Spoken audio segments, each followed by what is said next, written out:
Puji Tuhan, salam Bapak Ibu saudara dikasihi Tuhan. Hari ini Kamis tanggal 3 Februari kita akan masuk dalam ibadah Bible Study. Mari kita persiapkan hati kita mohon lawatan Tuhan. Kiranya ibadah yang kita kerjakan pada sore malam hari ini boleh menjadi berkat bagi setiap kita. Haleluya. Katakan, kini saatnya berdiri di altarnya. Haleluya.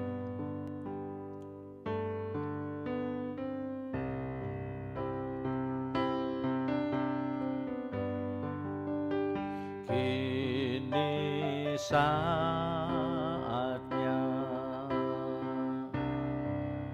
berdiri di altarnya, sebab Allah Maha Kudus hadir di sini.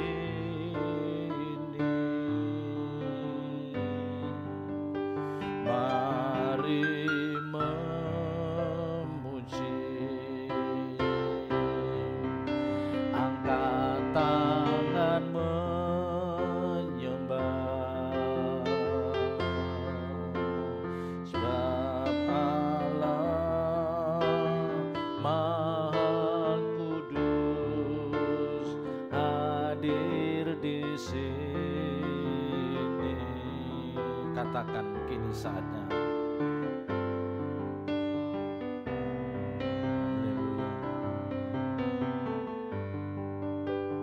Kini saatnya berdiri di altarnya, sebab Allah Maha Kudus hadir di sini.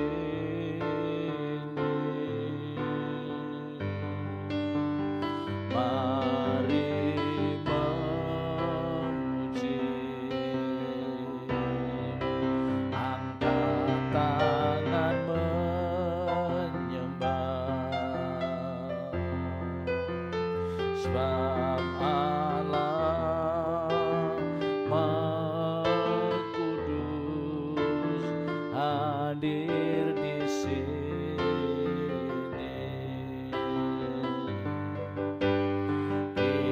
Kita masuk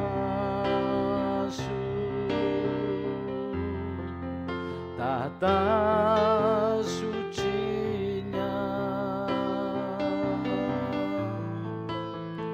bersama para malaikat menyembah.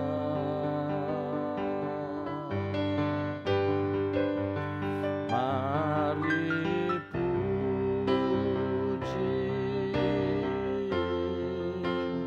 Yesusku,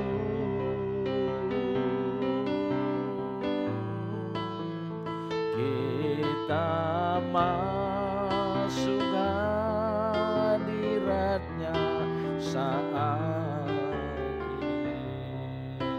Kita masuk hadiratnya. Kita masuk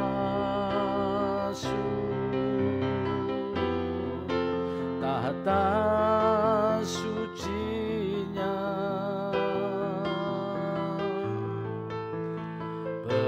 bersama para malaikat menyembah.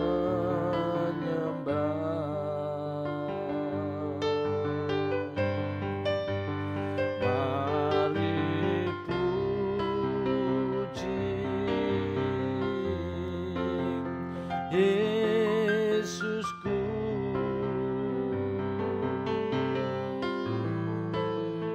kita masuk hadiratnya Maha Kudus. Katakan, kini saatnya. Haleluya. Haleluya. Glory. Haleluya. Kau bagi setiap kami Bapa. Haleluya, haleluya, glory, haleluya. Kini saatnya, kini saatnya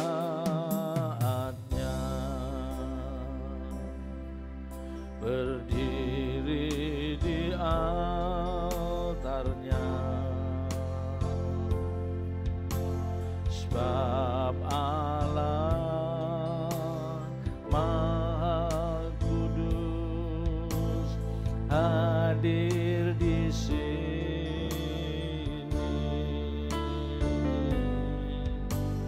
Mari memuji, angkat tangan menyembah, sebab Allah Maha Kudus hadir di sini.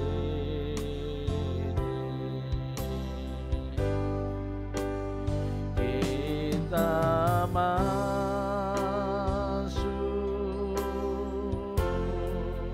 tahta sucinya,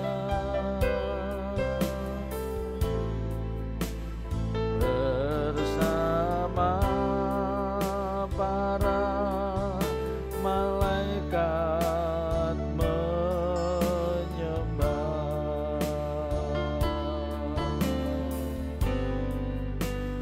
Mari puji Yesusku,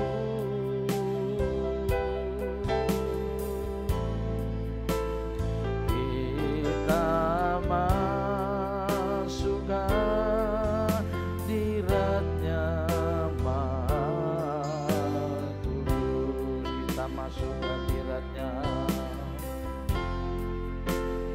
kita masuk hadiratnya Maha Kudus, kita masuk hadirat, kita masuk hadiratnya Maha Kudus. Sembah bagimu,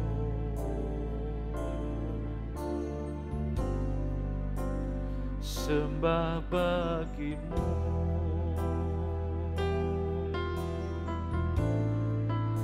Kau yang layak disembah,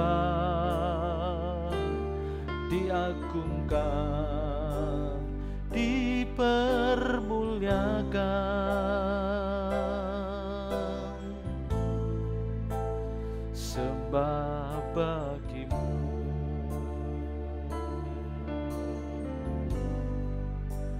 sembah bagimu,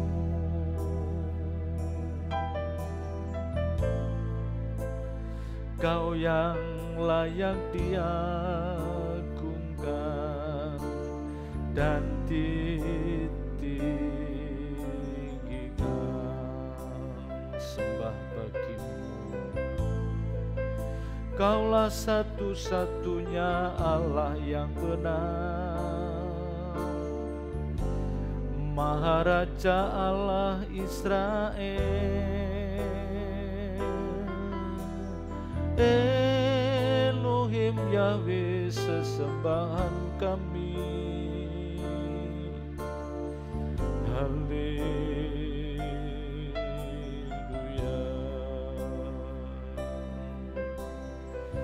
Sembah bagimu,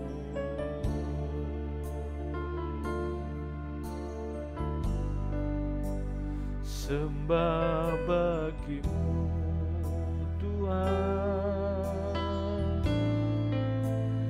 Kaulah segalanya dalam hidupku,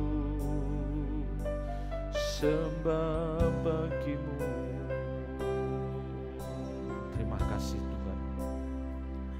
Terima kasih Tuhan. Kami bersyukur atas segala kebaikan dan kasih, penyertaan dan pemeliharaan-Mu sepanjang hari ini. Kami bersyukur. Haleluya. Haleluya. Kami mau iring Yesus. Kami mau miring Engkau Tuhan. Haleluya. Saya mau iring Yesus. Saya mau iring Yesus. Saya mau iring Yesus sampai selama-lamanya. Saya mau iring. Saya mau iring Yesus. Saya mau iring Yesus sampai selama-lamanya. Saya mau iring. Saya mau iring Yesus. Saya mau iring Yesus sampai selama-lamanya. Meskipun saya susah menderita dalam dunia, saya mau iring Yesus sampai selama-lamanya. Meskipun saya susah menderita dalam dunia, saya mau iring Yesus sampai selama-lamanya. Katakan, saya mau iring. Saya mau iring Yesus. Saya mau iring Yesus sampai selama-lamanya. Saya mau iring. Saya mau iring Yesus. Saya mau iring Yesus sampai selama-lamanya. Meskipun saya susah, meskipun saya susah menderita dalam dunia, saya mau iring Yesus sampai selama-lamanya. Meskipun saya susah menderita dalam dunia, saya mau iring Yesus lama-lamanya. Sampai selama-lamanya.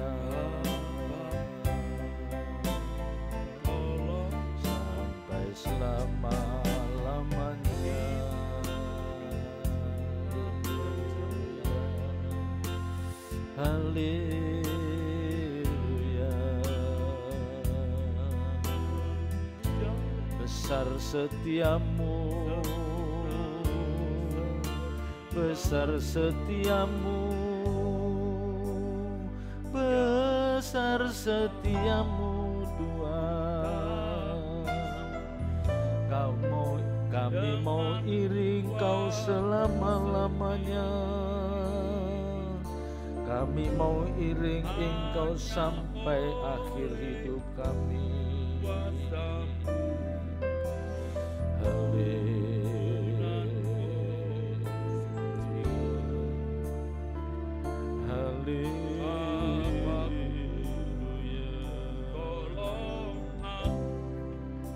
Katakan, kami memuji-Mu Tuhan. Kita persiapkan hati kita untuk masuk dalam pemberitaan firman Tuhan.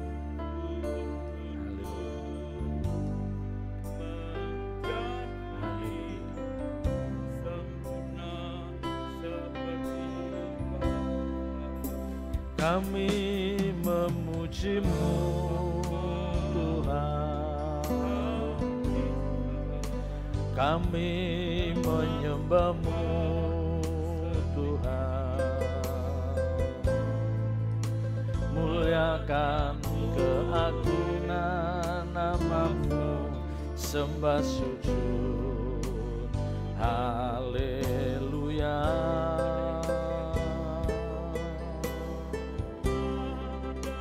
Besar kuasa-Mu Tuhan,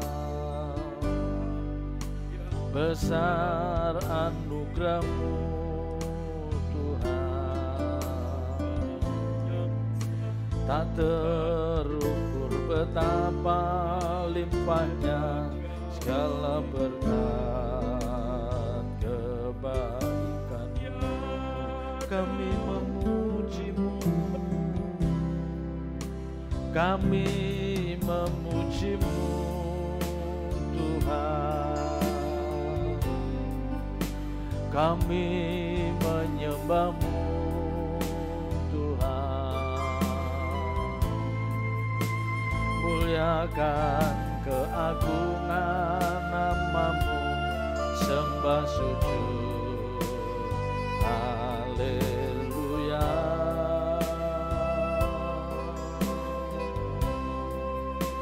Besar kuasa-Mu Tuhan, besar anugerah-Mu Tuhan, tak terukur betapa limpahnya segala berkat kebaikan.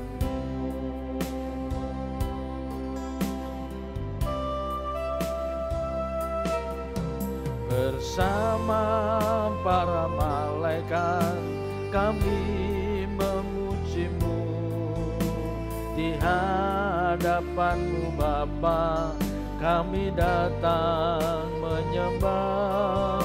Kudus, kudus, kuduslah Tuhan, selamanya Kau bersama para malaikat kami memuji-Mu, di hadapan-Mu Bapa kami datang menyembah. Kudus, kudus, kuduslah Tuhan, selamanya Kau ditinggikan. Sekali lagi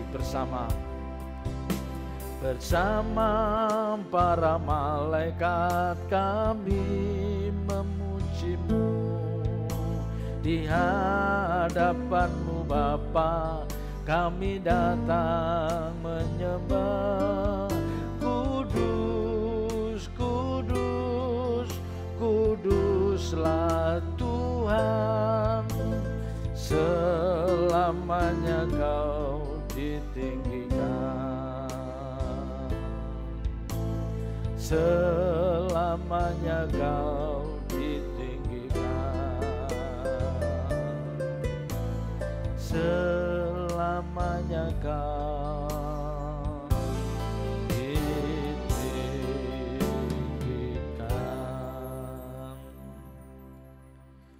Bapa, tiba saatnya Engkau akan berbicara kepada setiap kami.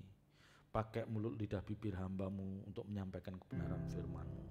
Urapi hamba-Mu, singkapkan kebenaran-kebenaran-Mu. Jadikan sore hari ini sore yang penuh berkat bagi setiap kami. Terpuji nama-Mu kekal selama-lamanya. Dalam nama Tuhan Yesus Kristus kami serahkan jalannya pemberitaan firman ini dalam tangan kasih-Mu. Haleluya. Amin.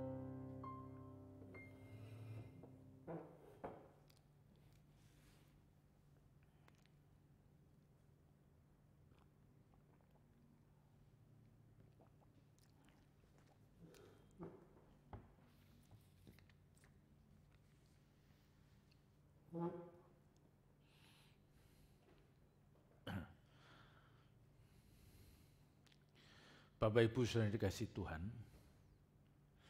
setiap kita tentu memiliki cara pandang, ya, cara pandang serta cara berpikir yang berbeda dengan kebanyakan orang. Ya. Jadi masing-masing kita memiliki cara pandang serta cara berpikir yang berbeda. Dan yang tentu ini perbedaan ini akan mempengaruhi cara kita bertindak dan juga cara kita mengambil keputusan. Ya, juga yang tidak kalah penting adalah cara kita memperlakukan orang lain. Ya, bahkan ini berbicara tentang sikap hati kita.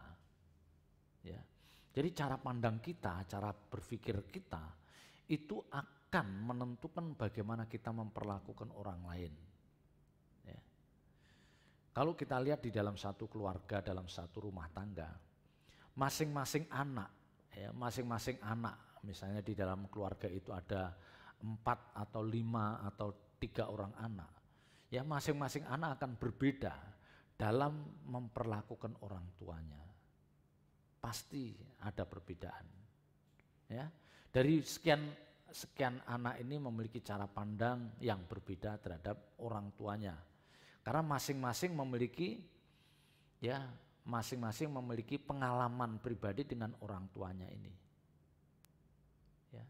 Dan kita tidak heran kalau ada salah satu dari anak itu memperlakukan orang tuanya seperti ini, nanti anak yang lain seperti ini, ya nanti anak yang lain seperti itu. Ya. Ya, karena masing-masing orang punya penilaian tersendiri terhadap orang tuanya dan mereka juga punya kenangan, ya, punya kenangan dengan orang tuanya ini. Ya. Juga dalam seseorang itu memperlakukan seseorang, ya, juga dalam orang itu memperlakukan orang lain. Ya. Orang itu memperlakukan orang lain akan berbeda. Ya, penilaian kita, misalnya penilaian saya terhadap orang itu, ya, penilaian saya terhadap orang itu nanti berbeda dengan penilaian istri saya atau penilaian anak saya terhadap orang itu, orang yang sama. Kita akan berbeda menilai. Ya. Saya menilai orang itu seperti itu, istri saya seperti ini, nanti anak saya berbeda lagi cara menilainya.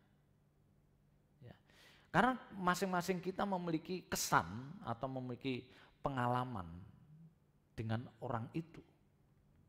Ya, apakah itu kesan yang positif atau negatif. Nah, itu yang akan mempengaruhi cara kita menilai mereka dan cara kita memperlakukan mereka.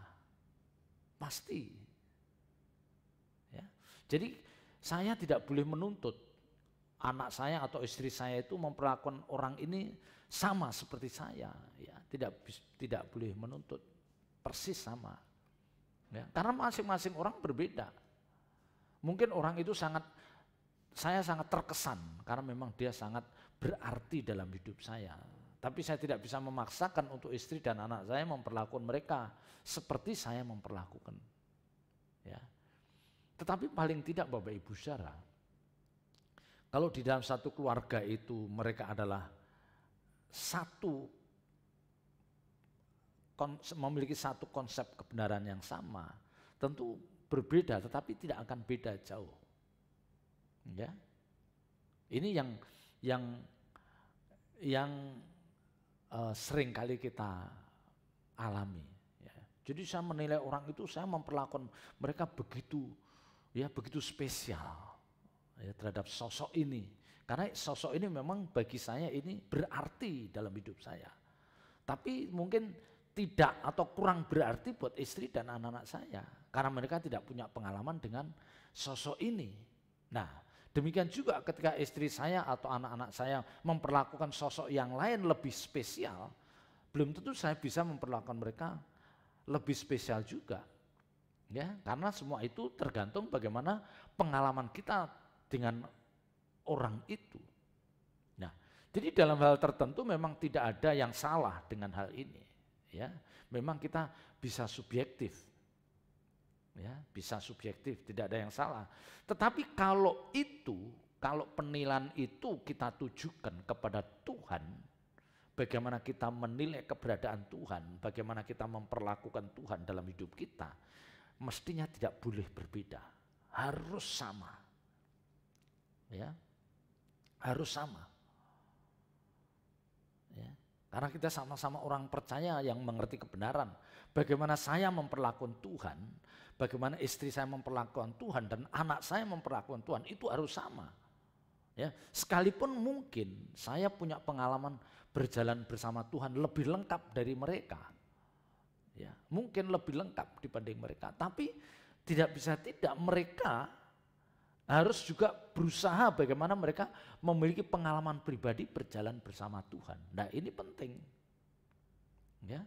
Nah, perlakuan kita, bagaimana kita memperlakukan Tuhan, bagaimana kita mengerti, ya, mengenal Tuhan dengan sempurna, dengan baik, itu mutlak bagi kita orang percaya. Ya, enggak boleh seperti subjektif, enggak bisa. Ya, karena sosok ini adalah yang sangat penting di dalam hidup setiap kita, baik itu untuk pribadi saya maupun untuk pribadi istri dan anak-anak saya atau orang-orang yang saya kasihi. Mereka harus sama mengatakan bahwa Tuhan, Engkaulah satu-satunya yang terpenting dalam hidup ini. Ya, jadi kalau dalam hal memperlakukan Tuhan enggak boleh berbeda. Sekalipun mungkin masing-masing kita memiliki pengalaman yang berbeda berjalan bersama Tuhan. Tapi cara kita memandang Tuhan, cara kita memperlakukan Tuhan harus sama. Ya. Maka penting bagi kita, bagaimana kita itu punya pengalaman pribadi dengan Tuhan. Itu penting. Karena disitulah yang nanti akan menentukan bagaimana kita memperlakukan Dia dengan benar. Ya, bagaimana dia memperlakukan Dia dengan benar, itu sangat penting. Ya. Seperti orang-orang muda, ya, orang-orang yang masih di bawah 35, bagaimana dia memandang hidup ini, ya, itu berbeda dengan orang-orang yang sudah di atas 75 tahun. Beda. Ya, anak-anak muda yang merasa masa hidupnya masih panjang, ya, jadi anak-anak muda yang merasa bahwa masa hidupnya masih panjang karena secara fisik mereka masih prima, ya, kelihatan sehat, tidak ada sakit penyakit, ya. Seringkali mereka berbeda dalam cara berpikir atau cara pandang tentang hidup ini dibandingkan dengan orang tua yang usianya sudah 75, apalagi sudah 80 tahun ke atas, pasti berbeda. Ya. Bagi orang yang di atas 75 atau 80 tahun, ya, apalagi kalau beliau-beliau ini mengalami gangguan kesehatan, ya, ada sakit penyakit yang merongrong dalam dirinya, itu mereka memandang kematian itu menjadi semakin lebih dekat. Ya. Kematian itu seperti sudah di depan mata. Karena dia menyadari bahwa aku sudah lanjut usia, sementara penyakit terus menggerogotin kesehatan saya. Jadi dia sudah mulai memiliki cara pandang seperti itu. Nah, berbeda dengan anak muda ini yang usia 25-30 tahun. Ya. Kalau dia tidak memiliki pemahaman firman yang lengkap, ya, dia memandang hidup ini dengan cara yang salah, Ya. Tetapi kalau orang muda ini juga memiliki pemahaman firman yang lengkap atau nyaris lengkap, mestinya dia cara memandang hidup ini tidak boleh berbeda jauh dengan orang yang sudah tua itu. Ya, tidak boleh berbeda. Ya, karena kenyataannya mereka juga harus sadar bahwa kematian itu bisa menjemput siapa saja dan kapan saja. Ya, kalau orang muda itu memiliki pemahaman firman yang lengkap, dia akan memiliki cara pandang yang tidak berbeda dengan orang-orang tua ini. Ya. Karena kematian itu bisa menjemput siapa saja, kapan saja. Tidak harus menunggu tua dan tidak harus melewati sakit penyakit. Karena semua itu rahasia ilahi. Iya. Orang-orang muda yang memiliki pemahaman seperti ini, pasti dia hidupnya akan berhati-hati, dia tidak akan mungkin ceroboh. Ya. Nah, yang menyedihkan kalau orang semakin usianya semakin tua, tapi dia memiliki cara pandang yang salah. Ya. Dia menganggap bahwa hidupnya masih lama, ya, sehingga dia masih banyak punya keinginan. Di dalam dirinya itu masih banyak punya keinginan. Ingin kemana, ya, ingin kesana, ingin kemari, ya, ingin makan ini, makan itu. Ya, masih banyak keinginan. Nah, ini yang menyedihkan. Ini yang menyedihkan. Ya, ini yang menyedihkan. Ya. Nah, anak-anak muda, ya, yang saya tekankan gini, anak-anak muda yang merasa bahwa mereka masih hidup, ya, yang merasa bahwa hidupnya masih lama karena dia tidak punya sakit penyakit, ya. Mereka ini adalah orang-orang muda yang membahayakan dirinya sendiri kalau dia tidak mengerti kebenaran. Ya. Karena rata-rata orang muda seperti ini, ya, rata-rata orang muda seperti ini, mereka hidupnya akan tidak beda jauh dengan anak-anak muda dunia. Ini yang membahayakan. Ini yang membahayakan. Dan di dalam hatinya, di dalam hati orang-orang muda seperti ini, seperti ada bisikan yang mengatakan bahwa nanti kalau udah usia 50 tahun ke atas kamu baru serius berurusan dengan Tuhan. Ya, sekarang kamu masih terlalu muda. Ya, jadi jangan memikirkan masalah hari tua, apalagi memikirkan kematian, itu masih jauh. Nah, ini cara berpikir seperti ini yang meracuni anak muda, sehingga dia akan lebih mudah berbuat dosa. Ya. Maka saya katakan inilah yang membahayakan kehidupan orang-orang muda, karena dia merasa bahwa hidupnya masih lama, ya. Dia merasa fisiknya sehat, tidak ada sakit penyakit, ya. Sehingga mereka seperti menunda untuk hidup benar di hadapan Tuhan. Ya, seperti menunda. Memang secara nyata dia tidak mengatakan bahwa aku menunda untuk berurusan dengan Tuhan.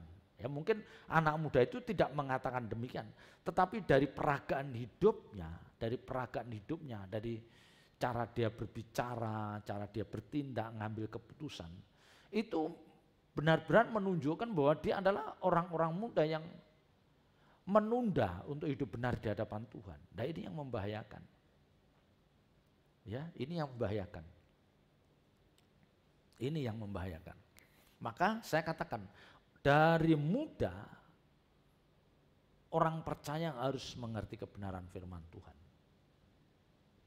Ya, dari muda orang percaya harus mengerti kebenaran firman Tuhan. Kalau tidak, ini berbahaya. Ya, karena seperti kejar-kejaran antara filosofi kebenaran firman Tuhan dan filosofi dunia ini akan berkejar-kejaran untuk mengisi bejana hati kita. Ya, jadi kebenaran firman Tuhan juga seperti mau mengisi bejana hati kita, sementara filosofi dunia juga ingin mengisi bejana hati orang-orang dunia. Ya. Kalau kita lihat di dalam kitab Yeremia pasal 17. Ya, Yeremia pasal 17 ayat 9 dikatakan, betapa liciknya hati lebih licik daripada segala sesuatu. Hatinya sudah membatu, siapakah yang dapat mengetahuinya? Nah ini, hatinya sudah membatu. Ya, ini yang tadi saya katakan, yang di depan saya katakan membahayakan kalau orang muda itu menunda untuk dia hidup benar. Ya, dia menunda, dia merasa bahwa tidak ada yang salah dengan hidupnya. Dia memang tidak berbuat dosa, dia tidak minum minuman keras, dia tidak main perempuan, dia tidak kena narkoba, ya, dia tidak kena narkoba, dia tidak merancang sesuatu yang jahat, apakah itu korupsi ataukah itu tindakan-tindakan yang merugikan orang lain. Tetapi kalau orang muda ini dia tidak ada hasrat yang kuat di dalam hatinya untuk hidup benar dan dia bersekutu dengan Tuhan, kita tinggal nunggu waktu. Mereka akan menjadi orang-orang yang dikatakan di sini ya, hatinya sudah membatu. Ya, hatinya sudah membatu, sudah keras. Dia sudah punya pola. Ya, yang seringkali yang pernah saya katakan, dia sudah jadi. Wah, dia udah jadi. Tapi jadi di sini jadi yang salah. Ya, sudah membatu tetapi dalam hal yang salah. Ayat di bawahnya mengatakan, aku Tuhan, ayat 10 Yeremia 17. Aku Tuhan yang menyelidiki hati, yang menguji batin untuk memberi balasan kepada setiap orang setimpal dengan tingkah langkahnya, setimpal dengan hasil perbuatannya. Ya, ini yang paling ditakuti para orang tua. Ya, aku Tuhan yang menyelidiki hati. Artinya apa? Tuhan tahu bahwa aduh kamu sudah membatu. Yang menguji batin. Dan Tuhan akan memberikan balasan kepada setiap orang setimpal dengan tingkah langkahnya. Setimpal dengan hasil perbuatannya. Jadi Bapak Ibu saudara yang dikasihi Tuhan, kalau kita mengerti kebenaran ini, kita harus ada rasa takut yang benar terhadap kehidupan sekarang ini.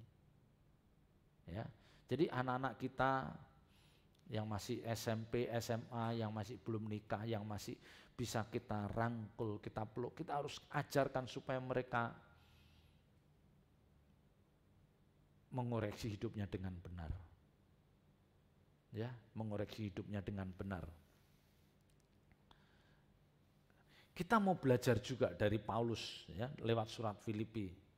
Bagaimana Paulus itu meletakkan dasar pengajaran itu kepada muridnya. Ya, Paulus mendasari jemaat yang dilayani orang-orang Filipi, meletakkan dasar pengajaran kepada mereka, pada pengikutnya.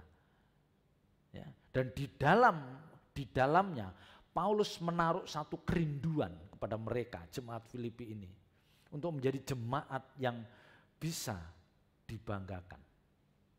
Ya, kalau kita lihat di dalam Filipi pasal 2.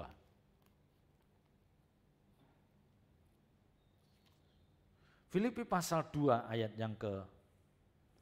mulai ayat yang pertama. Filipi 2. Jadi karena dalam Kristus ada nasihat, ada penghiburan kasih, ada persekutuan roh, ada kasih mesra dan belas kasihan.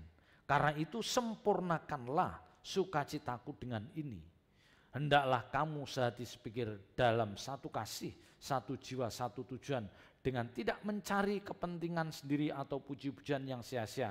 Sebaliknya, hendaklah dengan rendah hati yang seorang menganggap yang lain lebih utama daripada dirinya sendiri.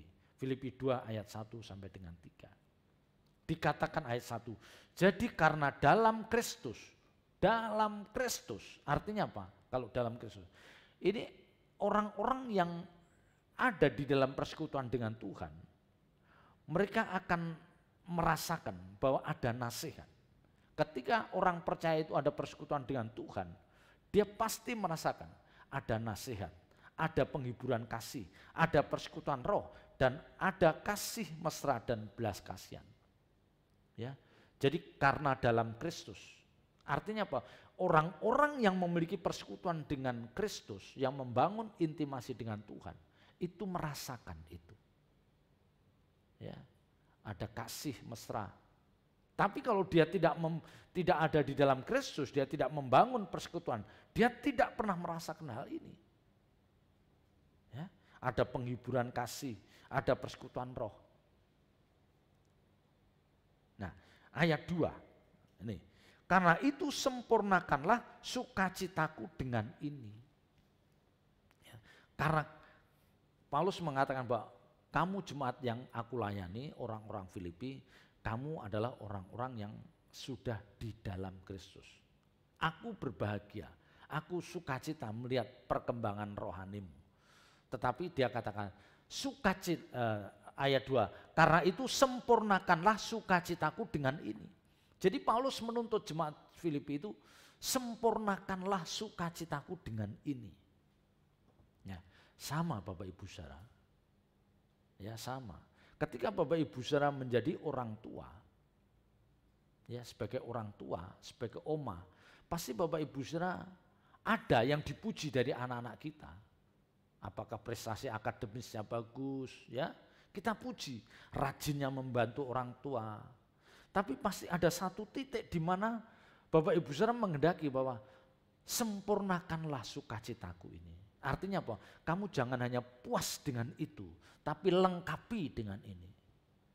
Ya, misalnya buat anak-anak buat orang tua yang memiliki anaknya berprestasi dalam bidang akademis, dia akan bangga, aku bangga.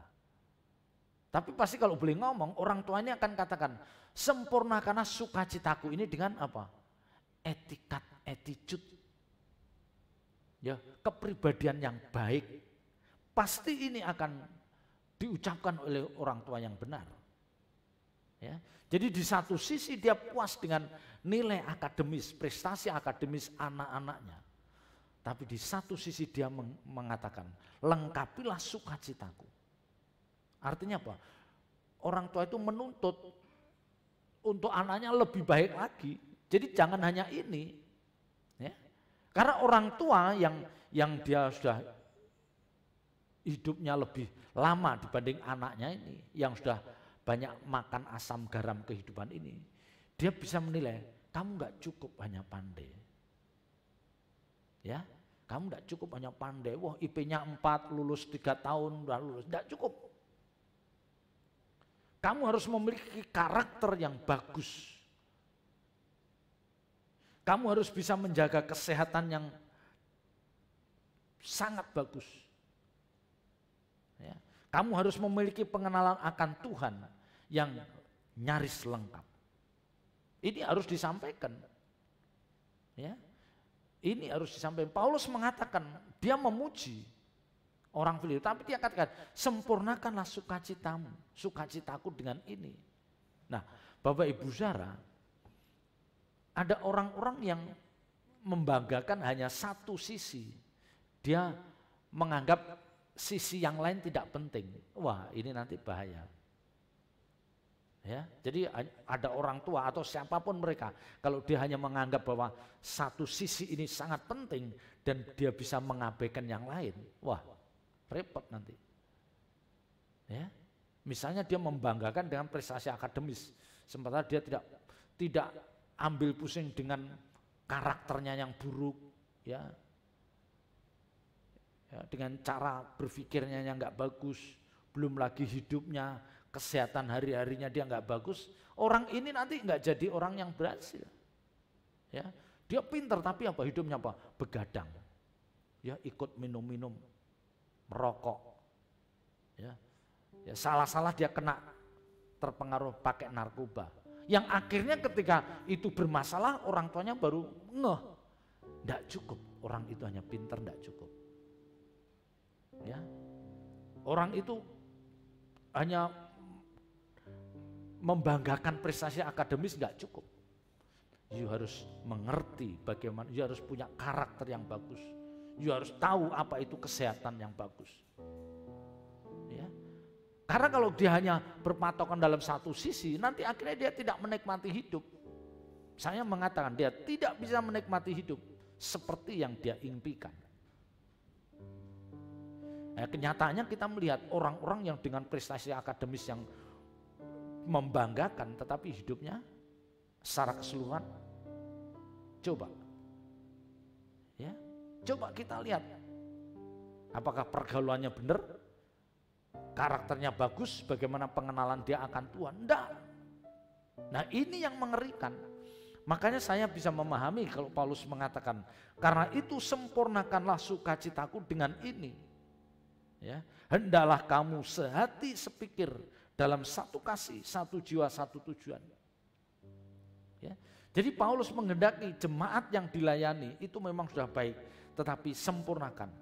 Supaya di antara kalian itu tidak ada perpecahan, tidak ada perselisihan. Semuanya satu roh, sehati sepikir. Ya.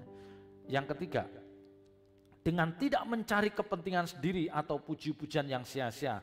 Sebaliknya hendaklah dengan rendah hati yang seorang menganggap yang lain lebih utama daripada dirinya. Nah, Paulus merindukan supaya orang-orang yang dilayani itu naik level. Ya, naik level. Ya. Ayat 3 dan 4 ini berbicara tentang kebenaran, ini berbicara bagaimana orang percaya harus sudah mulai belajar untuk tidak egois. Ya. Tidak egois, tidak punya keinginan dalam dirinya yang kuat. Ya, ini pesan yang disampaikan oleh Paulus.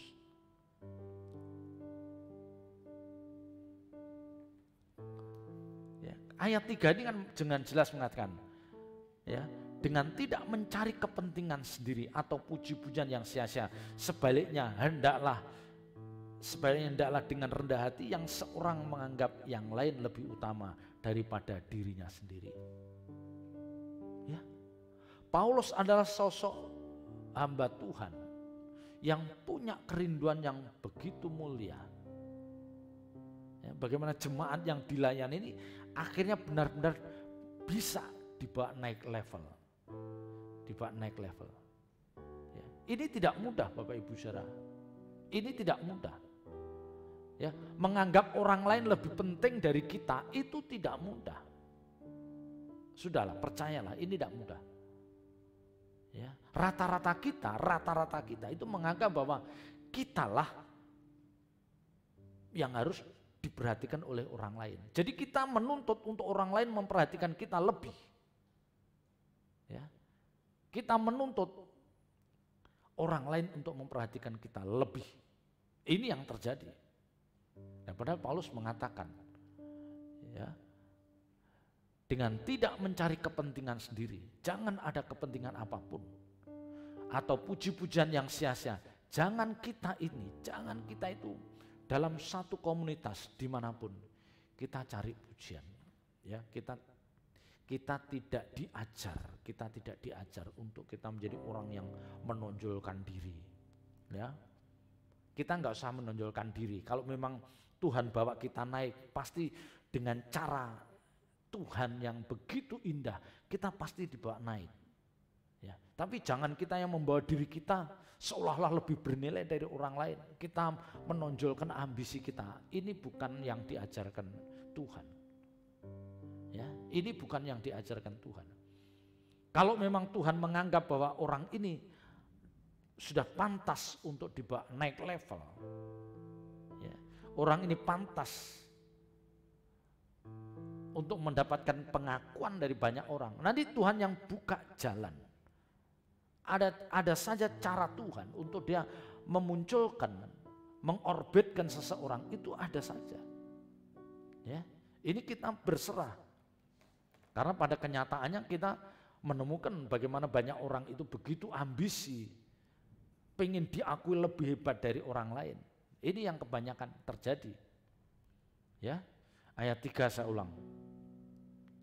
Ya, ayat 2 tadi dikatakan, hendaklah kamu sehati sepikir. Ini tidak mudah juga. Sehati sepikir, tidak mudah. Ya, dalam satu kasih, satu jiwa, satu tujuan, dengan tidak mencari keuntungan sendiri atau puji-pujian yang sia-sia. Sebaliknya hendaklah dengan rendah hati yang seorang menganggap yang lain lebih utama daripada dirinya. Ya. Nah, kenapa Rasul Paulus begitu concern terhadap hal ini. Ya. Karena Paulus menganggap bahwa pelayanan yang dia lakukan, pelayanan yang Paulus lakukan itu dilihat banyak orang.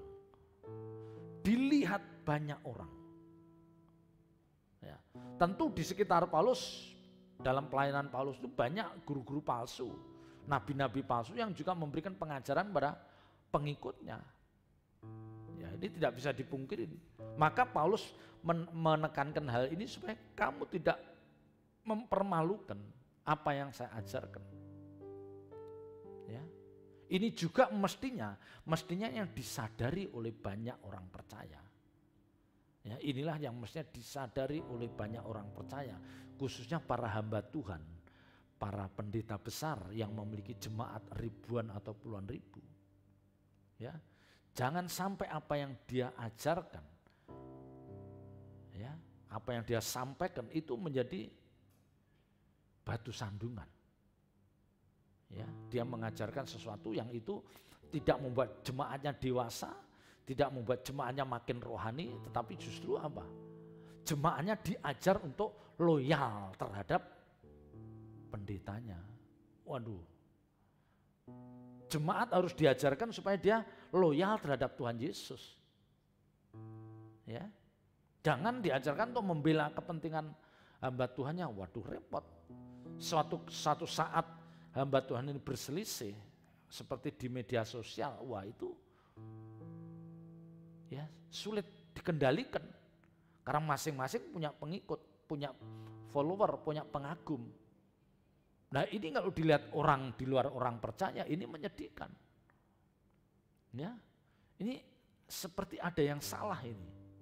Sama-sama menyembah Tuhan Yesus, saya sama-sama mengaku sebagai orang yang dipercaya oleh Tuhan Yesus, tapi berantem, bergesekan. Coba, lucu kan? Ya, pasti dengan logika atau akal sehat orang akan mengatakan salah satu di antara mereka pasti iblis. Loh iya. Iya. Lah kalau sama-sama mengaku mewakili kepentingan Tuhan, enggak mungkin berselisih. Kalau memang berselisih tajam pasti orang luar akan mengatakan salah satu di antara mereka itu dipakai iblis. Ya, dan kita nggak usah sakit hati. Ya. Orang yang di luar orang Kristen boleh memberikan penilaian seperti itu. Ya. Karena memang Paulus ini mengajarkan harus hati sepikir, ya. Tapi kalau kenyataannya di lapangan kita tidak menemukan orang percaya seperti itu, ada yang salah. Ya, selama ini apa yang diajarkan? Ya, makanya lebih baik masing-masing hamba Tuhan menahan diri untuk tidak melakukan kesalahan. Ya. Maka saya katakan, mungkin orang itu dipakai Tuhan untuk segi ini, ya. Orang yang pendeta yang satu dipakai Tuhan untuk bidang ini. Biarlah masing-masing hamba Tuhan punya panggilan tersendiri yang tidak boleh dengan mudah disalahkan. Karena panggilan kita bisa berbeda. Ya, ayat 4. Dan janganlah tiap-tiap orang hanya memperhatikan kepentingannya sendiri, tetapi kepentingan orang lain juga. Ini ditekankan lagi. Ya, kalau orang percaya merenungkan kebenaran yang di dalam Filipi pasal 2 ayat 2 sampai 4 ini, mestinya mereka tidak akan bergesekan dengan sesama orang percaya. Tidak akan bergesekan, apalagi berselisih tajam yang sampai akhirnya saling melukai. Tidak mungkin, mestinya. Ya, mestinya. Loh, yang diajarkan begitu luar biasa. Ini kan apa yang diajarkan tuh sesuatu yang agung, yang mulia. Janganlah tiap-tiap orang hanya memperhatikan kepentingannya sendiri, tapi kepentingan orang lain juga. Kita belajar untuk kita menempatkan diri kita seperti dia. Ya, jadi kita jangan memandang dari sudut pandang kita saja. Coba sekali-kali kita memposisikan seperti hamba Tuhan itu, misalnya. Ya. Nanti akhirnya nggak cekcok. Tapi kalau masing-masing kita hanya melihat dari kacamata kita sendiri dan kita merasa benar, wah udah selesai. Ya itu selesai akan, pasti selesai. Nah, akhir dari apa yang diajarkan Paulus ini, muaranya adalah, nah ini, akhir tujuan utama dari ayat 1, 2, 3, dan 4 ini, muaranya di ayat 5 ini. Hendaklah kamu dalam hidupmu bersama menaruh pikiran dan perasaan yang terdapat juga dalam Kristus Yesus. Ya. Jadi akhirnya setelah kita tidak memikirkan diri kita sendiri, menganggap orang lain lebih penting, ya kita harus bersekutu, kita satu roh, ada belas kasihan, kita harus sehati.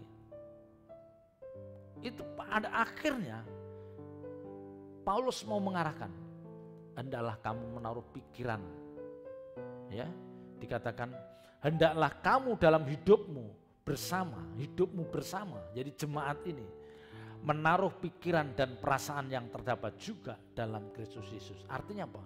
Jadi mari kita belajar, kita memiliki cara berpikir seperti Tuhan. Mari kita memiliki cara berpikir seperti Tuhan. Jadi kalau misalnya Bapak Ibu Saudara dibikin dirugikan orang, ya Bapak Ibu Saudara dirugikan orang, apakah itu dirugikan secara materi, apakah Bapak Ibu dilukai, ya perasaan kita dihancurkan, ya kita dikhianati, kita dijelek-jelekin. Coba Bapak Ibu merenungkan, kalau Tuhan Yesus diperlakukan seperti itu, kira-kira apa yang akan dilakukan Tuhan? Nah itu. Ya, jadi kalau Tuhan Yesus diperlakukan seperti saat ini aku diperlakukan, kira-kira apa yang akan dilakukan Tuhan? Coba, mungkin nggak Tuhan Yesus ngelabrak terus marah-marah nunjuk orang itu, ya terus Tuhan Yesus mengumpulkan para pengikutnya, kita mempersiapkan pembalasan. Mungkin nggak Tuhan Yesus melakukan hal itu? Ya. Jadi ayat 5 ini mengatakan menaruh pikiran dan perasaan yang terdapat juga di dalam Kristus Yesus. Ini susah Bapak Ibu Saudara. Ya. Maka tadi di depan saya katakan, cara kita memandang itu seringkali berbeda dengan orang lain memandang. Nah, tapi saya katakan kalau masing-masing orang percaya memiliki cara berpikir seperti Tuhan, memiliki perasaan seperti Tuhan, memiliki cara berpikir seperti Tuhan, pasti cara pandang kita tidak mungkin berbeda. Ya, bagaimana kita memandang seorang hamba Tuhan itu nggak boleh berbeda. Ya, nggak boleh berbeda. Kita membayangkan kira-kira bagaimana Tuhan Yesus memandang orang ini, memperlakukan orang ini. Ya udah kita ikuti. Maka yang pernah saya katakan, bagaimana kita menghadirkan Tuhan dalam hidup kita, itu seperti itu. Ketika kita dilukai orang, ketika kita diperlakukan sangat tidak adil, yang membuat kita tidak nyaman, coba kita diam, kita merenungkan, kita hadirkan Tuhan dalam hidup kita. Kira-kira kalau Tuhan diperlakukan seperti ini, apa yang akan dilakukan Tuhan? Ya.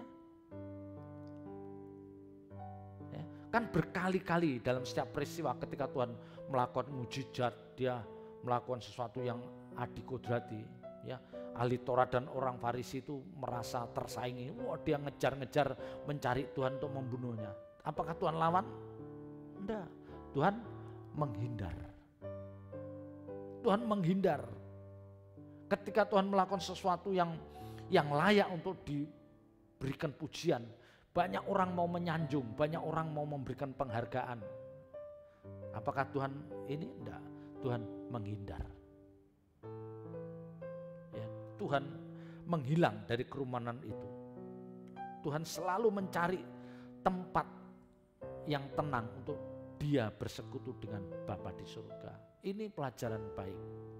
Ya, saya pun belum lulus di dalam hal ini, tapi saya bisa membayangkan ketika Tuhan diperlakukan seperti itu, responnya itulah, respon Tuhan, respon yang ditunjukkan Tuhan, itu yang harus menjadi acuan bagi kita ketika kita diperlakukan dengan cara yang sama. Itu harus menjadi acuan kita. Ya. Jadi apa yang diajarkan Paulus ini akhirnya muaranya orang percaya harus memiliki pikiran dan menaruh pikiran dan perasaan seperti yang terdapat di dalam Kristus Yesus. Artinya ya, kita akan bertindak, kita akan berlaku dengan sangat tepat.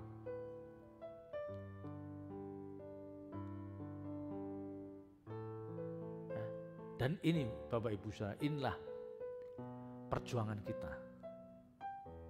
Ya. Inilah perjuangan kita, memiliki pikiran dan perasaan seperti Kristus. Inilah tujuan perjuangan kekristenan kita. Nah, kalau orang percaya sudah melangkah ke sana, ya, orang percaya sudah mengarah ke sana, tidak mungkin dia akan timbul gesekan dengan sesama orang percaya. Tidak mungkin. Ya. Saya pastikan tidak mungkin ada gesekan di antara orang percaya.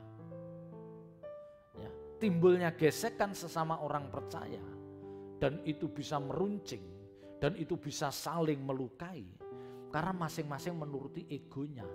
Masing-masing menganggap bahwa dirinya itu lebih penting dari orang lain. Masing-masing merasa benar dan perlu pengakuan. Ya. Masing-masing merasa benar dan perlu pengakuan. Ya, kalau masing-masing pihak punya konsep berpikir seperti ini, ya nggak pernah akur selamanya. Ya, tidak pernah akur. Dan Tuhan menyaksikan hal ini, ya udah ketawa saja. Ya, Tuhan akan prihatin. Kamu memang belum memiliki pemahaman. Kamu memang belum memiliki pemahaman yang benar tentang kekristenan. Ya. Seharusnya Bapak Ibu Saudara, seharusnya setiap kita harus disibukkan.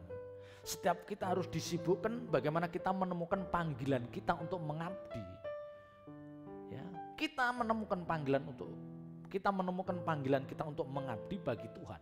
Dan setelahnya bagaimana kita menyempurnakan, mewujudkan panggilan itu dengan sangat sempurna. Udah, ya, jangan mikirin yang lain. Kalau Tuhan tidak suruh kita untuk menegur orang lain, jangan kita lakukan.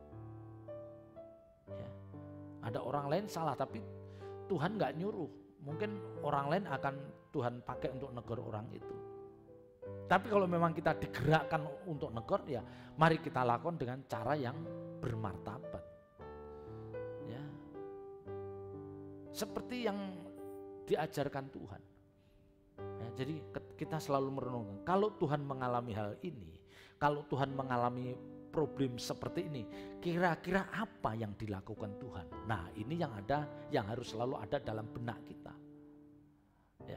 Kalau orang sudah mulai melangkah, punya cara berpikir seperti itu, dia nggak mungkin dendam, nggak mungkin. Ya, satu, nggak mungkin dia dendam. Yang kedua, dia pasti mudah mengampuni. Ya. Dan justru ada timbul belas kasihan kalau kita ngeliat, aduh kasihan ya, kamu sudah sekian puluh tahun jadi orang Kristen kok seperti itu. Kita bukannya marah. Kita dilukai, kita nggak marah, tapi kita kasihan. Apalagi kalau ada hamba Tuhan melukai kita, waduh, kita sedih aja ya. Kamu pendeta tapi kok begitu ya? Ya, kita yang prihatin, bukan kita mempersiapkan pembalasan. Wah, udah harus jauh dari sana. Dijauhkan Tuhan dari hal itu. Karena fokus kita bagaimana kita menemukan panggilan kita untuk mengabdi bagi Tuhan dan kita melakukan dengan semampu kita, sesempurna mungkin yang bisa kita lakukan. Karena itu memang yang ditunggu oleh Tuhan. Ya. Selamat berjuang. Tuhan Yesus memberkati. Haleluya. Mari saya undang Bapak bangkit berdiri.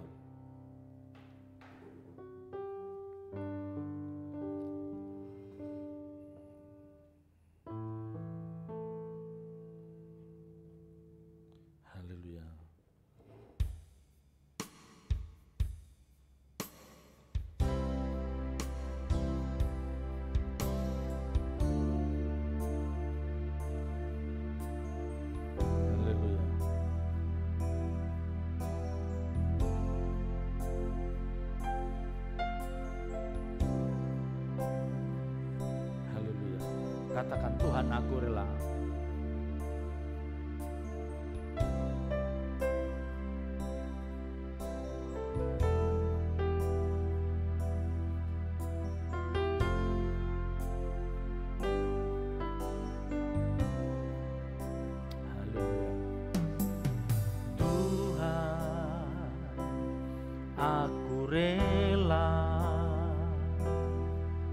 Mengosongkan bejana jiwaku ini dari segala keinginanku dan semua hasrat pribadiku. Tuhan, penuhi aku dengan gairah surgawi nan suci.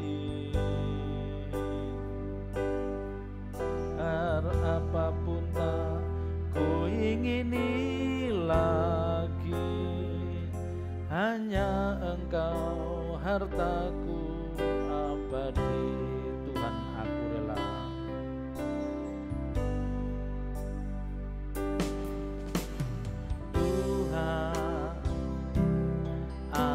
rela. Mengosongkan bejana jiwaku ini dari segala keinginanku dan semua hasrat pribadiku. Tuhan,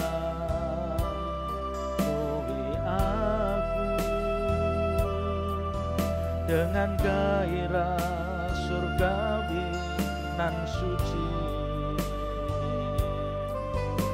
agar apapun tak ku ingini lagi, hanya Engkau hartaku abadi. Saat ku pulang menghadap Bapa, hanya Engkau yang ku miliki. Kerinduan hatiku, kehausan jiwaku, dapat ku memandang wajah-Mu. Saat ku pulang menghadap Bapakku, hanya Engkau yang ku miliki.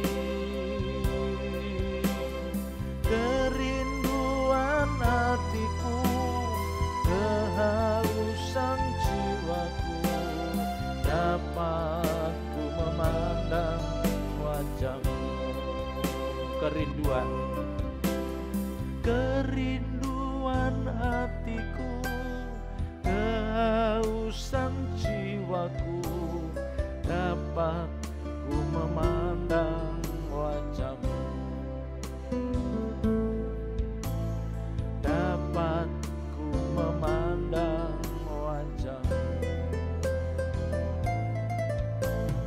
Dapat ku memandang wajah-Mu. Terima kasih Tuhan atas penyertaan-Mu dalam pemberitaan firman sore malam hari ini. Meteraikan firman-Mu dalam setiap hati kami dan ajar kami melakukannya. Kami menyerahkan sidang jemaat GSKI Alitia Cimanggis, juga saudara kami yang setia mengikuti ibadah streaming ini.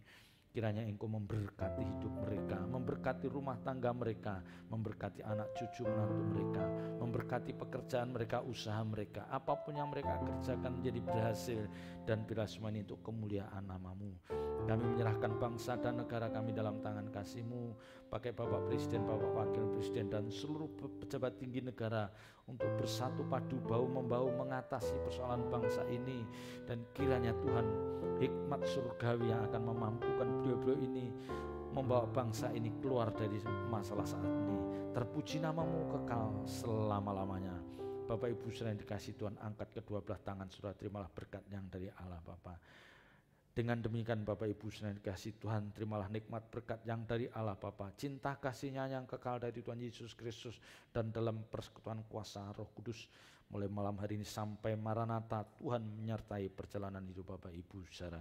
Dalam nama Tuhan Yesus Kristus kami berdoa dan mengucap syukur, dan semua yang percaya katakan amin. Selamat malam, Tuhan Yesus memberkati.